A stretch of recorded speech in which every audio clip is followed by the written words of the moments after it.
I am making some butter chicken this afternoon, and I'm going to show you how to do it Kajindian style. To get started, I have 2 tablespoons of neutral oil heating up in a heavy bottom Dutch oven until it's just starting to smoke. I'm going to go in with my whole spices now. Here we go. And those whole spices are cinnamon, cardamom, clove, and a little bit of black pepper. I'm going to let these spices fry up and infuse that oil with some flavor before the next step. When those spices have really fried up nicely and infused that oil with flavor, I'm going to go ahead and remove them with a mesh strainer before moving on to the next step. Next, I'm going to go in with a 1/4 cup of butter.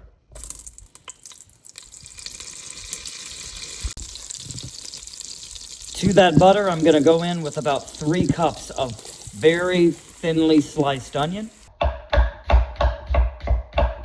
Let that cook down for a moment.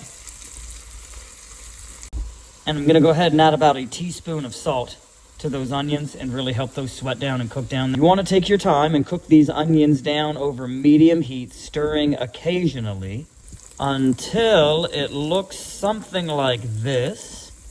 And then I'm going to go in with garlic and ginger. I have about a tablespoon of both garlic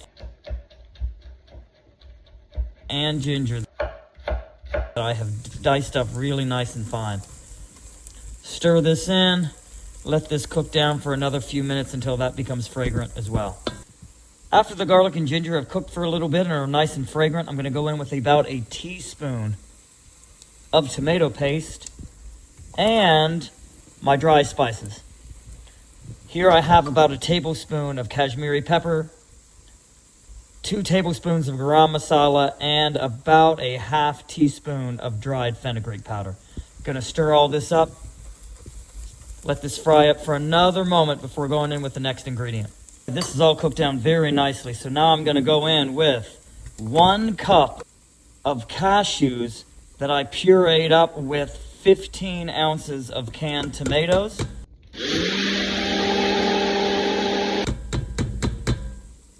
Get that stirred in as well, and now this is going to have to cook down for a few minutes also. I'm going to go ahead and add those whole spices that I fried up earlier. I put that into a mesh tea strainer so I can pick that out easily when this is all cooked down later. When that cashew mixture has cooked down nicely, I'm going to go ahead and go in now with a can of San Marzano tomatoes that I have pureed with a stick blender and mix that in, along with about 1.5 cups of water that I use to rinse out that cashew and tomato mixture. We're going to let this reduce down for about 15 to 20 minutes, and it'll start tightening up into a nice gravy. This gravy is looking just exactly the way I wanted it to, so I'm going to go in with my tandoori chicken that I just got off the grill. Mix all of this in and let this cook down for about another 5 minutes. This is cooked down with the chicken and it is looking fantastic. We're just about to finish this up. Gonna go in with about a tablespoon of fresh fenugreek leaves, about another teaspoon of salt, and just a splash of a little sherry vinegar.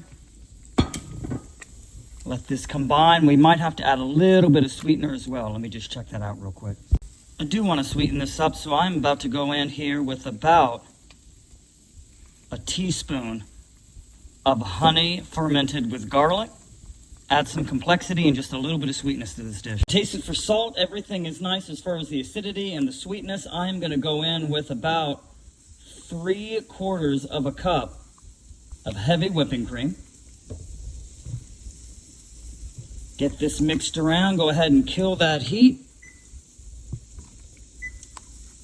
Let this sit for just a moment, and then this is ready to garnish and serve. Butter chicken. Come on now. I gotta plate it up. I have succulent tandoori chicken and a creamy butter chicken sauce over basmati rice with some homemade naan. Mix them yourselves and have a good one.